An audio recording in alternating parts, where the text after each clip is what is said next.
Hello, hello, hello. It's a new month, so it's a new setup. As you can see, I had my little page tab already, and this month we are going with a space type theme. So I drew in sort of chibi style, maybe. A little star, a little rocket, a little moon. Did March in a nice sort of script, added in little twinkles and sparkles and all that lot, and coloured them all in tombos. My colour palette was 026, 312, 491, 533, 623, 933 and 991. Those are the colours that I used throughout the monthly spread. I tried to stick to similar sort of colours, basically so I just wouldn't get lost, I suppose. And I might pick 4 out of these to, or 4, maybe 5, to be my weekly colours as well, because I think that might look quite cool. So yeah, I'll have to see. But I shamelessly stole the idea for some of this off of Sarah Elise. I saw her March set up and I was like, that's just too damn cute. So yeah, I thickened up the downward strokes just to give it a little bit of 3D-ism, and yeah, that's pretty much it for my icon words for my cover page. There on the left I am now setting up my chores, tasks, habit trackers I suppose is the best word for it. These are things that I like to get done every single day, and then at the bottom I list a few things that Daryl does. The thin lines are a small or 0.3 Faber-Castell, and the fatter lines are a F or 0.5 Faber-Castell Pit Artist pens. I use thin lines in the middle and thick lines for the border on all of my trackers. There's also a thicker line down there through them, almost in the middle, you can see that separates mine and Daryl's trackers. Just makes it a little bit easier for me.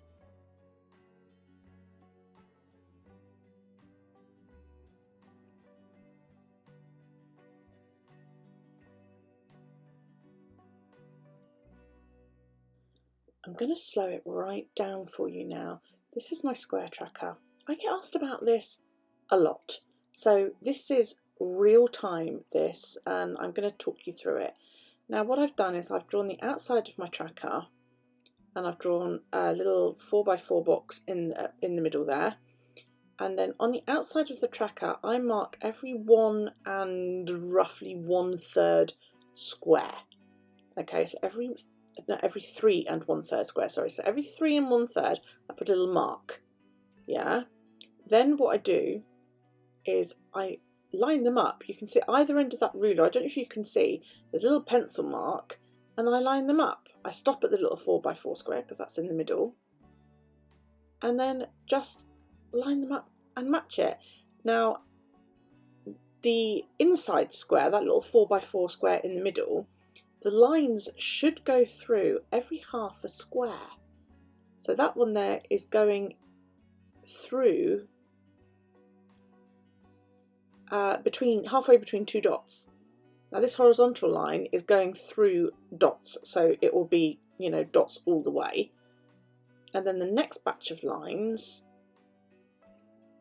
it will be 3 and 1/3 gap on the outside rim, and only half a square on the inside rim.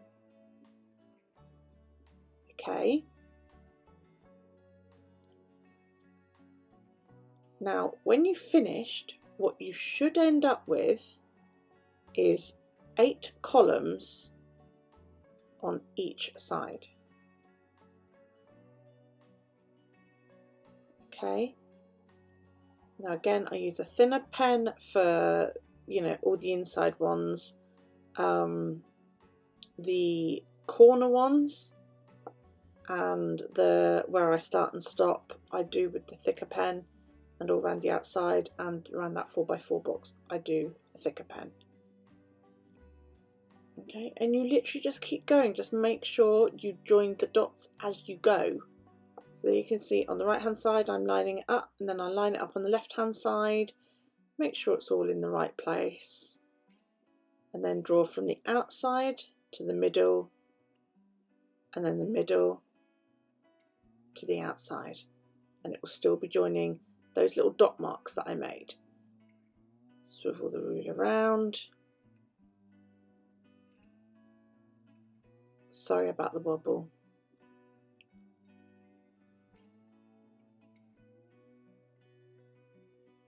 Now your very centre column lines are on the dots. So you've got a horizontal line that is halfway between the corners, and vertical lines that's halfway between the corners on that one. And they are on the dots. They will always be on the dots. Okay, that's provided your tracker is exactly the same as mine, really, I suppose. It's let's see, what is it? It's 11, 12, 30, yeah, 26 squares across my page. So I do it that I can track 10 things with a date row as well. So it's technically 11 rows, and I should have a 4x4 square in the middle. But that's because that's what my paper, I print my own paper, and that's what my paper prints up at. Okay, you can see that I pulled out another pen just to do a thick line. That's because that is my start line, if you like. I tend to start in the one corner. It throws me out because one of my watchers who bought the template from me, she starts hers at random different places, and that just, it always confuses me when I see it like that. Right, so that's my column lines all done, except for the very, very corner ones. Okay, and they will meet up as well. So your outside corner should be along the dots to your inside corner. That's provided your entire tracker is 26 by 26 squares. Okay, but that corner will meet the corner of the inside box, and it will have gone along the dots to get there. And then that corner to that corner is along the dots as well, and same for the other two corners. Okay, it should all match up. It should be a perfect square all the way through. Of course, if you want to add more rows in, you can make your inside box even smaller if you want to. The trouble is with that, obviously your columns are getting closer and closer together, so to me it wasn't practical to do it that way. You may ask, why do I do the column lines first instead of the horizontal lines? Mainly because it makes it easier to follow the dots. Okay, now we do the horizontal lines. Because I'm using the thinner pen, I'm not doing the outside border, I'm starting at line 1 if you like. They run corner to corner. Okay, from that corner diagonal, that thick one, to the next corner diagonal. This top row is slightly different because I'm leaving one column empty, which is where I will write my 1 to 10 numbers. Sometimes that is just one column width, dependent on how many days of the month there is. Like last month, it was, you know, 3 days or 3 columns wide because there were only 28 days in February, you know. So I draw along the dots, which keeps it perfectly straight, and I go from corner to corner.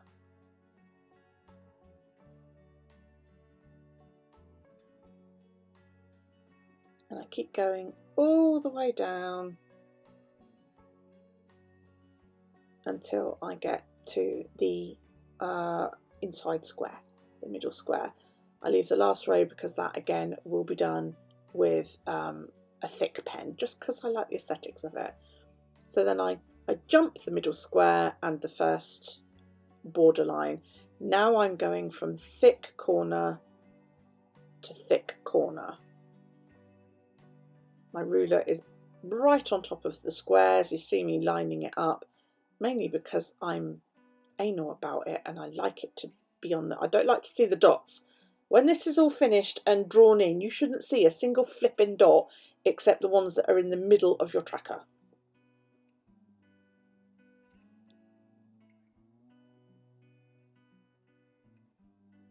Handy hint for you: when you're getting near the edge of the page, turn the book round. and then you won't have any risks of your ruler slipping off the page and, you know, your lines going wonky.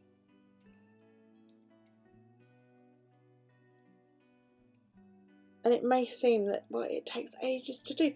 It really doesn't.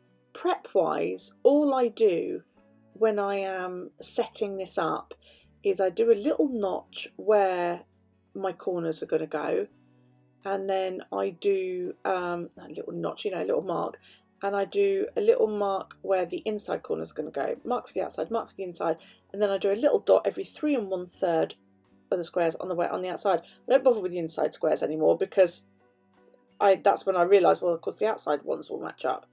Now all you've got to do on this one is join up where the ends are, sort of thing, if that makes any sense. Your horizontal lines, the ends of those lines, should be on squares and on dots, and you should be able to just match them up, which will make your vertical lines.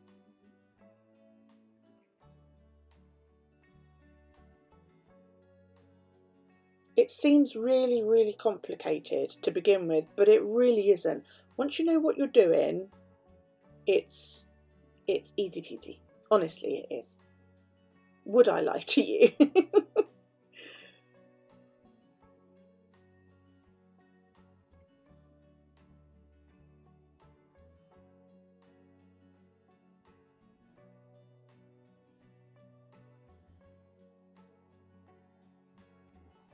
What I tend to do when I'm setting it up is I put a book on, or I watch YouTube videos or whatever.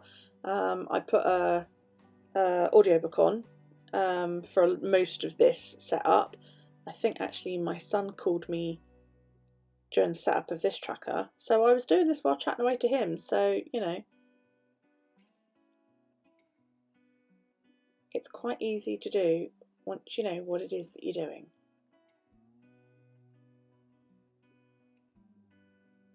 And once you've done all your inside lines, if like me you want it to look slightly bordered, you get your thicker pen, and in this case it is literally 0.2 millimeter difference, and just go around your outsides just to make them look that little bit neater, I suppose. And it's as easy as that, she says. It really is that easy. If you think, no, actually, do you know what, Sam? It's not that easy. Well, these are available to buy. All you've got to do is drop me a message and I can send you a PDF for you to print. Okay, that's what a couple of people do, and it works very, very well for them. You just print it off, cut it out, and then just glue it into your book. The PDF even has dots in the middle so that you can sort of try and match it all up to make it look as close to your page as possible, if that's what you want. Okay, if that is what you want, then just let me know and I can do one for you.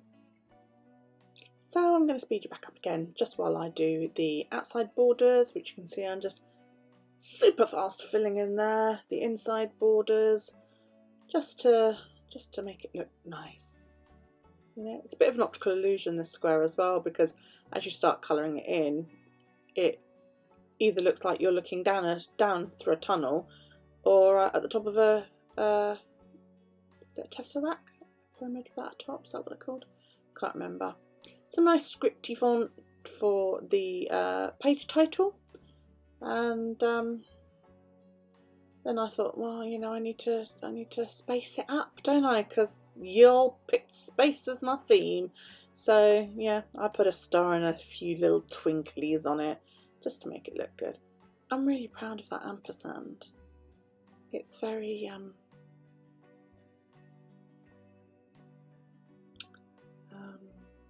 what's the word I'm looking for? Can't remember. But I'm very proud of it. So now this is my sleep tracker. Handy hint number 2. When you're doing trackers that require you to number down the page, start from the bottom and number upwards. Okay, number backwards. Okay, so on the very bottom line, because it's March, 31 days of March, I started with the number 31.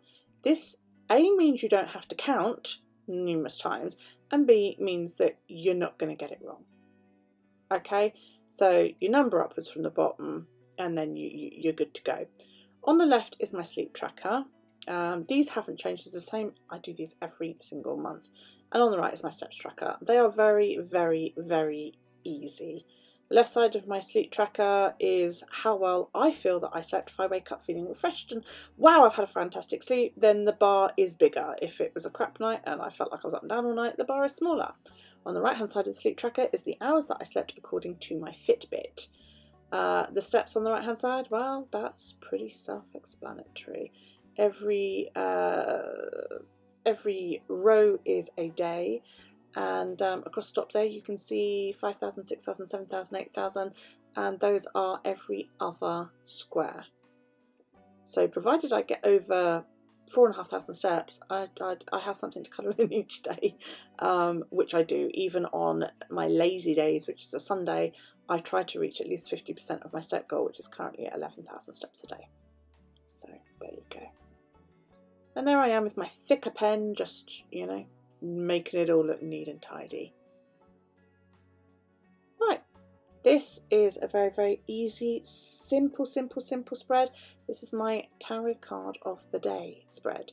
I try, I don't always remember to pull a card every single day. People say to me, well, you know, what do you ask when you pull the card? What do you say to your deck? Well, all I do is I shuffle my deck and I just say to it, what have you got to tell me today?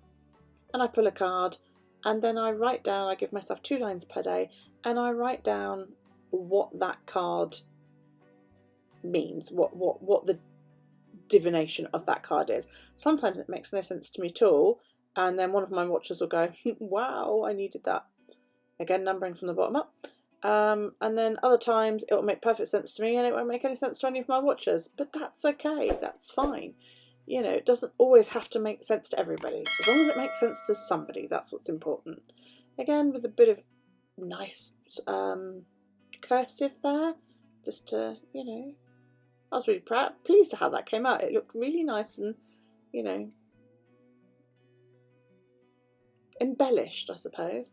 So I thought I'd chuck another rocket in here, just because I didn't want a star on every flipping page, really, you know. So yeah, I chucked another rocket in, a couple of twinkles here and there, just to carry the theme on. I could have used washi. The trouble is, when you use washi, you lose a good centimetre off the top of your page, and I was in a drawing mood, you know. The entire monthly setup only took me 2 hours. That is 2 hours inking. That does not include the penciling to work it all out. Penciling to work it all out is probably another hour on top, and most of that was drawing the cover page, believe it or not. Yeah, it went a lot quicker once I knew what I was doing, and because I do the same setup every month, this went quite quickly. This is my other major popular spread. This is my chores tracker. On the left here you can see me writing, these are my monthly chores. Okay, so this is something that where I only do a task once a month. Okay, and then what I do is the pages are divided into 4, and each quadrant is a day of the week. Monthly takes up 1 quadrant, the other 7 quadrants are for the 7 days of the week. I list down my tasks for each day. Now I have some tasks that are done every day. Cleaning the loo is done every day. Checking the laundry is done every day. Cleaning the worktops, doing the dishes are done every day. Sweeping the floor, that's done every day. It doesn't get done every day, but you know, that's fine. And then what I do is I draw a small graph. The columns are the amount of for example, on the Monday there will be 5 Mondays because there are 5 Mondays this March. Yeah, does that make sense? And then the rows are obviously the tasks. I couldn't think of any other way to do this. I actually invented this here spread because I wanted a way to be able to do it without having to draw a tracker every week, you know, or for it to have massive gaps because I only do a particular task once a week, like wiping my TV screen. I only do that about once a week. So I wanted it just to be intuitive, I suppose, is the word I'm looking for. And I'm really, really pleased how it turns out. And I love this spread. Again, it takes a little bit of time to do, drawing all those fucking lines, and actually writing it out takes a while. So yeah, but again, once it's up, it tends to look quite good, and I do like using it.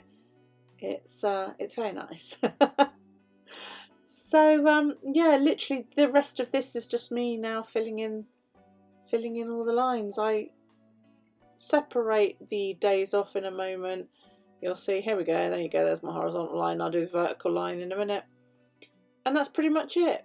So yeah, I hope you found this helpful. I hope I managed to slow things down and explain them for you a bit better with the square tracker.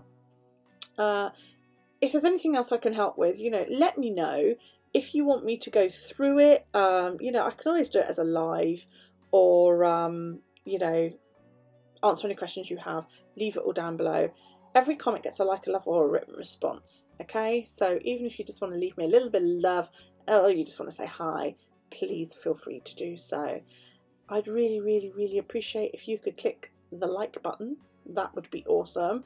And if you want to subscribe too, well, that would be even more awesome. And if you subscribe, hit the bell, and then that way you'll be notified when I upload new content, and hopefully you won't miss anything. Thank you so, so much for choosing to spend time with me today. I really, really, really do appreciate it, and I will see you next time. I'll give you a quick flip through in a minute, just to remind you what we did after I've drawn a few things here and there to pretty it up a bit. Thanks so much for joining me, guys. Take it easy. Bye.